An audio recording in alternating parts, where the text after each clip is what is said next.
अच्छा जी, destination wedding हम लोग बड़ा इसका शोर डाल रहे थे। आज हम लोग मंगला रिजॉर्ट पे मौजूद हैं, जहाँ पे कल एक बड़ा ही प्यारा वलीमे का इवेंट हम लोग ऑर्गेनाइज करेंगे।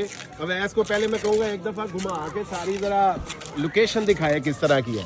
फिर हमने अपने व्यूवर से इसके बारे में पूछना भी है कि नेक्स्ट कौन इस जगह के ऊपर स्लो घुमाना है। स्लो ये सारा डैम, वो सामने मीरपुर जो हमारे स्टेज की बैकड्रॉप पे आएगा।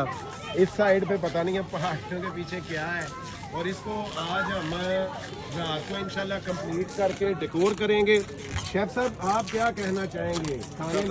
ਵੀਡੀਓ ਬਣੀ ਥੋੜਾ ਜਿਹਾ ਸਮਾਰਟ ਹੋ ਜਾਓ।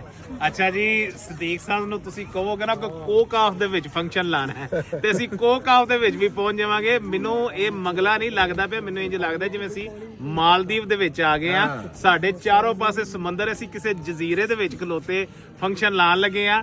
ਤੇ ਇਹ ਰਾਤ ਨੂੰ ਜਿਹੜਾ ਨੇ ਜਿੱਡਾ ਡਰਾਉਣਾ ਹੋ ਜਾ, ਮੈਨੂੰ ਲੱਗਦਾ ਕਿ ਜਿਨ੍ਹਾਂ ਨੇ ਆ ਕੇ ਸਾਨੂੰ ਖਾ ਜਾਏ। शेफ साहब, वो टाइम इंशाल्लाह दूर नहीं ਜਦੋਂ ਪੂਰੀ ਦੁਨੀਆ 'ਚ इंशाल्लाह ਸਦੀਕ ਸੰਸ ਜਾਏਗੀ। ਪੂਰੀ ਦੁਨੀਆ 'ਚ ਇਨਸ਼ਾਅੱਲਾ, ਦੁਨੀਆ ਦੇ ਐਂਡ ਵਾਲੇ ਕੋਨੇ ਤੇ ਵੀ ਕਹੋਗੇ ਨਾ, ਇਨਸ਼ਾਅੱਲਾ ਸਦੀਕ ਸੰਸ ਉੱਥੇ ਆ ਕੇ ਇਵੈਂਟ ਕਰੇਗਾ। ਕੱਲ इंशाल्लाह ਬੜਾ ਬਿਹਤਰੀਨ ਆਜ਼ਾਦ ਕਸ਼ਮੀਰ ਵਾਲਿਆਂ ਨੂੰ ਖਾਣਾ ਵੀ ਖਵਾਵਾਂਗੇ, ਬੜਾ ਬਿਹਤਰੀਨ ਡੈਕੋਰ ਵੀ ਹੋਏਗਾ, ਔਰ ਜਗ੍ਹਾ ਤੇ ਆਲਰੇਡੀ ਖੂਬਸੂਰਤ ਹੈ। ਇਹਨੂੰ ਜਿੰਨਾ ਕੁ ਅਸੀਂ ਮਜ਼ੀਦ ਪਿਆਰਾ ਬਣਾ ਸਕਾਂਗੇ ਉਹ ਬਣਾਵਾਂਗੇ।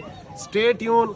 ਔਰ ਇਨਸ਼ਾਅੱਲਾ ਰਾਤੀ ਇੱਥੇ ਕੁਕਿੰਗ ਕਰਕੇ ਆਪਣਾ ਸਪੈਸ਼ਲ ਮਟਨ ਸ਼ੈਫ ਸਾਹਿਬ ਸਮੇਤ ਅਸੀਂ ਚੁੱਕ ਕੇ ਲੈ ਆਏ ਹਾਂ ਲੋਰੋਂ ਆਜ਼ਾਦ ਕਸ਼ਮੀਰ, ਤੇ ਸਵੇਰ ਇਹਨਾਂ ਨੂੰ ਖਵਾਵਾਂਗੇ ਤੇ ਇਨਸ਼ਾਅੱਲਾ ਇੰਜੋਏ ਕਰਾਵਾਂਗੇ। ਦਰਿਆਈ ਬੱਕਰੇ ਆ, ਦਰਿਆ 'ਚੋਂ ਫੜਦੇ ਨੇ ਬੱਕਰੇ, ਪਕਾ ਖਵਾ ਦੇਣੇ ਨੇ।